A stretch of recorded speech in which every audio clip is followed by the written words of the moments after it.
Welcome back, everyone. Today, we are diving into a story that has absolutely everything: high-stakes drama, deep emotion, and a surprising turn of events that no one saw coming.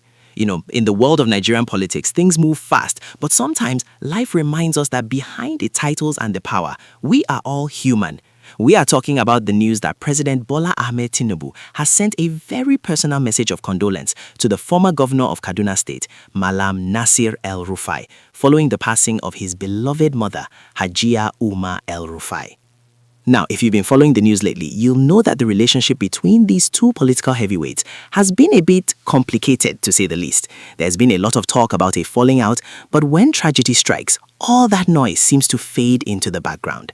Hajiya Umma passed away at the grand age of 97. Can you imagine the history she witnessed? She lived a long, full life and saw her children rise to the very top of Nigerian society.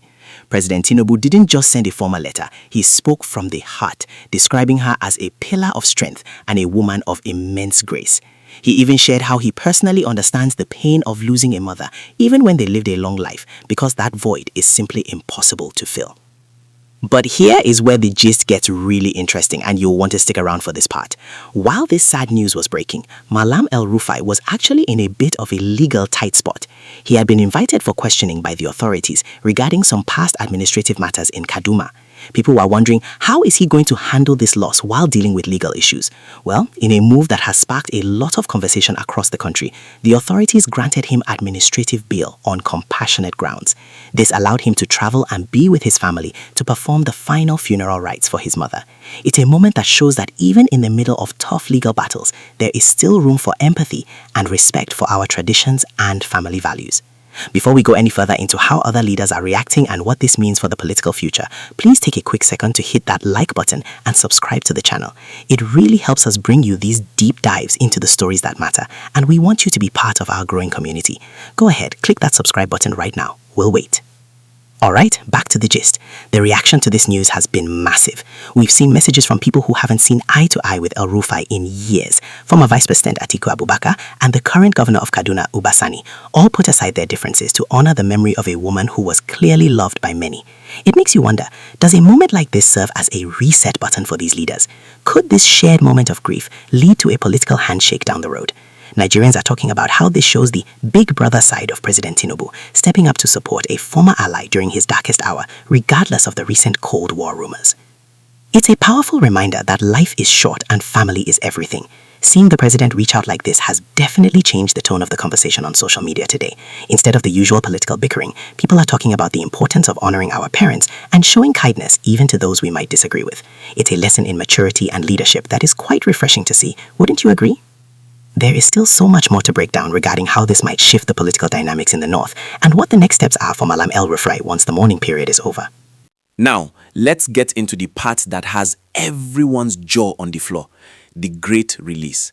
You see, Mallam El-Rufai had actually been in custody since February 2026. He was being held by the ICPC over some very serious allegations involving hundreds of millions of naira in severance pay and other property matters.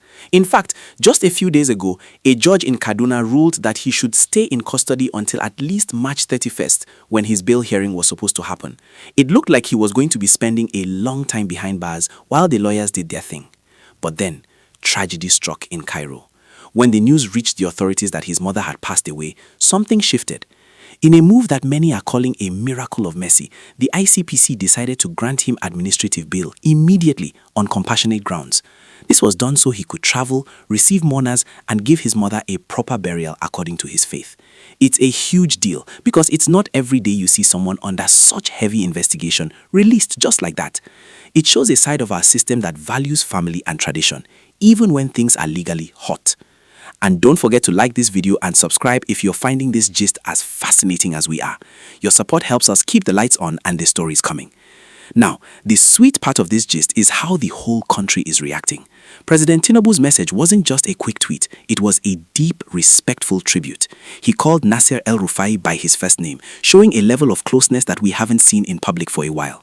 Even National Security Advisor Nuhu Ribadu, who has had some very public disagreements with El-Rufai recently, came out to say how much he loved the late Hajiya Umma and remembered her motherly care. It's like for one moment, the fighting stopped, the court cases didn't matter, and everyone remembered that we are all Nigerians first. People are already whispering, is this the beginning of a big political comeback for El-Rufai? Will this act of kindness from the president lead to him joining the cabinet again once his legal issues are cleared? Or is this just a temporary truce out of respect for the dead? One thing is for sure, the political landscape in Nigeria just got a lot more interesting. Mallam El-Rufai is now back home, surrounded by family, and while he still has that court date on March 31st, the atmosphere has completely changed from confrontation to consolation. We are keeping a very close eye on how this develops, especially with the 2027 elections already being talked about in the background. This single event might have just changed the entire game plan for many people in power. It's a story of loss, but also a story of how a little bit of humanity can go a long way in the middle of a storm.